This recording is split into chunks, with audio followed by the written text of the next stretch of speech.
Bismillah, walhamdulillah, wa sallallahu wa sallim ala Sayyidina Muhammad wa ala alihi wa sahbihi wa man wala wa ba'd. Mes frères et sœurs, en continuité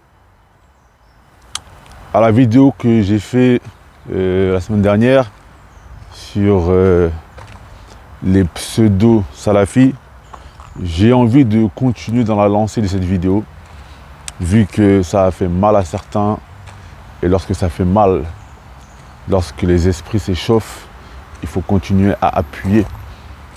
J'ai envie de continuer à parler de ce sujet parce que, alhamdulillah, beaucoup de frères, beaucoup de sœurs sont venus me voir et m'ont dit alhamdulillah, barakallahu fik, je pensais la même chose que toi, mais je pensais que j'étais en train de m'égarer, etc. Alhamdulillah, ça me fait plaisir de ne pas me sentir seul.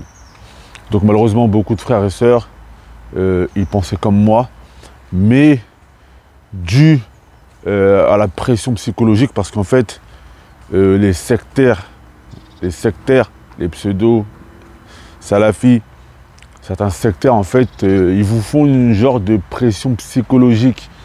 Et beaucoup de frères, ils ont peur d'être mis en garde, etc. Et donc, à cause de ça, ils ne parlent pas. Ils préfèrent rester dans leur coin et ne rien dire. Et donc je voudrais faire un rappel également sur ça, mes frères et sœurs. Nous, on se doit de craindre Allah tabaraka wa ta'ala. Chacun, il va être seul dans sa tombe. Il ne faut pas que l'on craigne un groupe d'hommes qui font caca comme nous aux toilettes. Il ne faut pas que l'on craigne un groupe d'hommes qui font caca comme nous aux toilettes. Excusez-moi d'être direct. Excusez-moi d'être direct, mais voilà, il faut dire les choses. Ils vont tous aux toilettes comme nous. Il ne faut pas que l'on ait peur d'être mis en garde ou de la pression psychologique.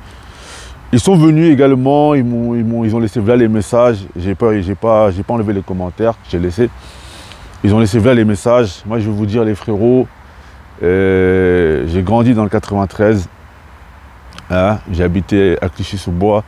Ça veut dire que j'étais au lycée à Sevran. Dans mon lycée, c'était la guerre froide. Tu es allé au lycée, tu pouvais t'embrouiller à tout moment avec des mecs d'Aulnay-sous-Bois, avec des mecs de Bondy. Ça veut dire qu'on a grandi dans la pression psychologique. Donc, ce n'est pas vos coups de mise en garde, ce n'est pas vos petits trucs comme ça là qui vont faire que je vais revenir sur ce que j'ai dit. La seule chose qui va faire que je reviendrai sur une chose que j'ai dite, c'est si j'ai dit une chose qui contredit la sunna du messager d'Allah sallallahu alayhi wa sallam, ainsi que le Coran al-Karim. Allah Azza wa Jalla nous dit dans son livre saint wa iz akhadna mithaqa alladhina utul kitab latubayyinunnahu lin-nas. Allah Azza wa Jalla nous dit, et lorsque nous avons pris engagement de ceux à qui le livre a été donné, vous le clarifierez donc aux gens. En gros, vous direz la vérité. Et en tant que musulmans, mes frères et sœurs, on ne doit pas avoir peur de dire la vérité. Alors, pour rectifier un peu ou pour bien faire comprendre à certaines personnes, j'avais expliqué la fois dernière que il y a la voie des pieux prédécesseurs que l'on est obligé de suivre. Et ça, je le mentionne, je l'ai dit plusieurs fois. Le musulman, il est obligé de suivre la voie des pieux prédécesseurs. Ça, c'est une obligation. Allah Azza wa Jalla de son Coran nous dit wa in amanu bimithli ma amantum bihi faqad ihtadaw. Et s'ils croient en ce en quoi vous avez cru, seront bien guidés. Ça, je l'ai dit la dernière fois. Il y a des frères qui sont venus et m'ont dit, tu attaques la salafia. Si attaquer la salafia, parce que ça dépend le sens que vous voulez donner au mot salafia. Si vous insinuez par attaquer la salafia, attaquer la voie des pieux prédécesseurs, a'udhu billahi min dhalik.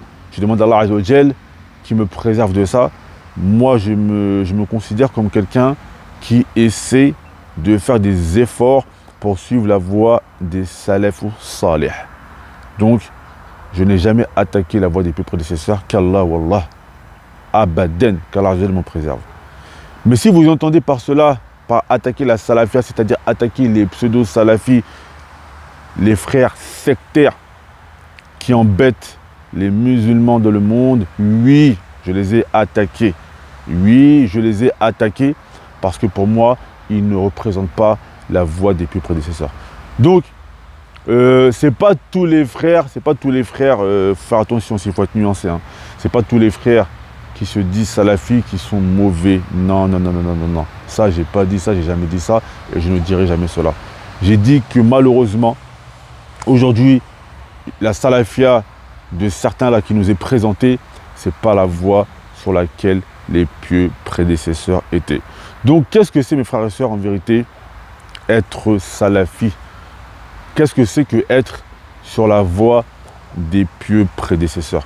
Le prophète sallallahu alayhi wa sallam, dans un hadith, il nous a clairement dit, c'est que tu sois sur ce sur quoi lui, il était et ses compagnons. Man kana ala ma ana alayhi wa ashabi. Ou dans une version, il a dit quelque chose comme ça, or kamakol. Celui qui est sur ce sur quoi je suis el-yom aujourd'hui, moi et mes compagnons. Mes frères et sœurs, le sectarisme de certains pseudo-salafis là, regardez par exemple, vous allez aller, je sais pas moi, au Tchad. Le Tchad, c'est un pays musulman. Le Tchad, c'est un pays noir, mais leur langue nationale, c'est la langue arabe. L'islam, c'est une religion qui a été révélée il y a 1500 ans. Bon, l'islam, à la base, c'est la religion de tous les prophètes. Mais nous, on parle depuis l'Hégire. C'est une religion qui a à peu près 1500 ans. Depuis 1500 ans, mes frères et sœurs, l'islam s'est répandu aux quatre coins du monde, au point qu'aujourd'hui, l'islam devienne la première religion. Aujourd'hui, un frère sectaire, il va partir au Tchad, d'accord, il va rentrer dans son pays au Tchad. Il va trouver les musulmans du Tchad qui ont une pratique de l'islam qui diffère de lui, ce qu'il a connu dans sa pseudo-salafia. Il va arriver et beaucoup de frères sectaires, je ne parle pas de tous les frères salafis, mais je parle de ceux qui sont sectaires. Il va arriver, il va voir un cheikh qui donne des cours, il va dire ouais, lui c'est pas un salafi. Pourquoi c'est pas un salafi? Parce que le cheikh, il n'a pas une éloge de Cheikh Rabia, par exemple. En fait, ces frères-là, ils ont réduit le suivi des pieux prédécesseurs à la branche de Cheikh Rabia. S'il n'a pas une tazkiya venant d'Arabie Saoudite de Cheikh Rabia, eh bien, ce cheikh-là, ce ne sera pas un cheikh salafi. Alors que le prophète sallallahu alayhi wa sallam, dans son hadith, il dit que le groupe sauvé, ceux qui vont être parmi les groupes sauvés de l'enfer au jour du jugement dernier, c'est ceux qui sont sur quoi lui il était ainsi que ses compagnons. Ça se trouve que ce cheikh, il est sur le kitab et la sunna. Plein de musulmans aujourd'hui dans le monde entier, ils sont sur le kitab et la sunna. Tu vas les voir, ils ont peut-être des erreurs, il n'a peut-être pas la barbe, il a peut-être le pantalon qui descend en bas des chevilles, mais il aime Allah, il aime son messager, il n'a pas de bid'a, mais ils vont le voir, ils vont dire ouais, oh, c'est pas des salafis. Pourquoi c'est pas un salafi? Parce qu'il ne dit pas le mot magique, salafi. Mais le gars, ça se trouve, il est sur ce sur quoi le prophète sallallahu alayhi wa sallam il est. C'est même pas ça se trouve, il est sur ce sur quoi le prophète sallallahu alayhi wa sallam il est. Il aime Allah, il aime son messager, il prie ses prières à l'heure, mais il a des manquements. Mais les frères sectaires, les frères qui ont cette... Je parle bien des frères sectaires, écoutez bien ce que je dis. Les frères sectaires et les frères qui ont cette vision des choses, ouais, les musulmans de la masse, les awam, c'est pas un salafi parce qu'il ne dit pas le mot magique. Alors que le gars, alhamdoulilah, il n'a pas de bid'a.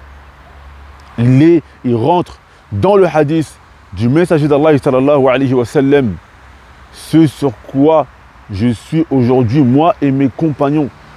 Si lui, il est comme ça, cet homme, et qu'il n'a pas d'innovation et qu'il n'a rien, c'est quelqu'un qui est salafi, parce que le salafi, c'est celui qui est sur le suivi des pieux prédécesseurs, même s'il ne dit pas le mot salafi dans sa bouche, même s'il ne connaît pas le mot salafi dans sa bouche.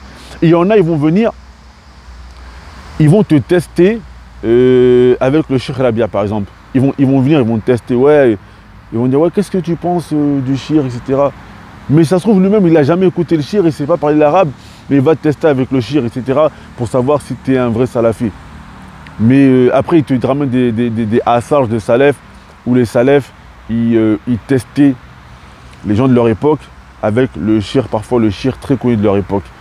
Mais il faut savoir une chose. Quand les salafs avant, ils testaient les gens avec le shir très connu de leur époque, c'était le shir du zaman.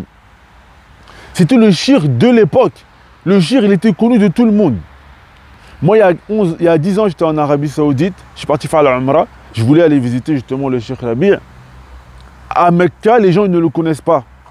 Ça veut dire quoi? À Mecca, les gens ne le connaissent pas. En Arabie Saoudite, les gens ne le connaissent pas. Cheikh Fawzan, un cheikh que tout le monde suit, en Arabie Saoudite, tu vois dans son cours, il y a 5-6 personnes, les gens ne le connaissent pas. Va à Riyad, les gens ne le connaissent pas. Cheikh Fawzan, il vient en Europe, il remplit un stade de foot. Donc ça veut dire que tu ne peux pas aller tester des musulmans au Tchad ou des musulmans au Zimbabwe avec un cheikh à la base qui n'est même pas connu dans son pays. Et tu ne peux pas demander, tu ne peux pas réduire la branche des gens qui sont sur le suivi des pieux prédécesseurs à un cheikh qui n'est pas connu même de son pays. Alors qu'aujourd'hui, l'islam est une religion qui a été révélée depuis 1500 ans. Aujourd'hui, l'islam ne se limite pas à cette branche-là, la branche que vous suivez. Il y a des musulmans qui sont salafis, c'est-à-dire qui sont sur le suivi des pieux prédécesseurs et qui ne connaissent pas le Cheikh Rabi', qui ne connaissent pas les cheikhs d'Arabie Saoudite. Malgré ça, ils sont sur la voie des pieux prédécesseurs. Pourquoi? Parce qu'ils rentrent dans le hadith que le prophète sallallahu alayhi wa sallam a dit que les gens le groupe sauvé, ce sera ceux qui sont sur quoi lui il était. Lui et ses compagnons. Il y a énormément de musulmans dans le monde qui ne font pas de bid'a, qui adorent Allah Azza wa Jal, comme il est venu dans le hadith, l'homme qui est venu au prophète sallallahu alayhi wa sallam, il a dit Iza halaltu halal wa haramtu haram, si je rends licite le licite et je rends illicite l'illicite, et je prie mes salawats, je jeûne au mois du Ramadan, etc. et je n'ajoute rien à cela, est-ce que je vais rentrer au paradis? Le prophète sallallahu alayhi wa sallam lui a dit Naam.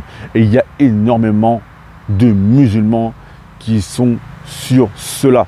Alors oui, ces musulmans, ils sont sur la voie des plus prédécesseurs parce qu'ils n'ajoutent rien et n'enlèvent rien à ce qu'Allah tabaraka wa ta'ala nous a demandé.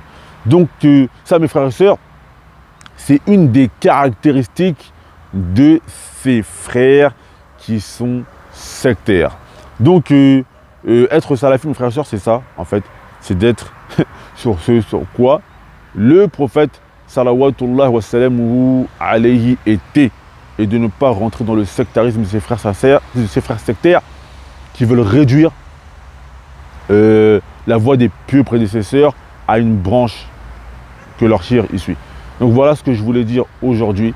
J'ai essayé de plus ou moins rectifier et d'être clair. Donc pensez pas que on va reculer à cause de la pression psychologique que vous voulez nous mettre, les mises en garde, etc. etc.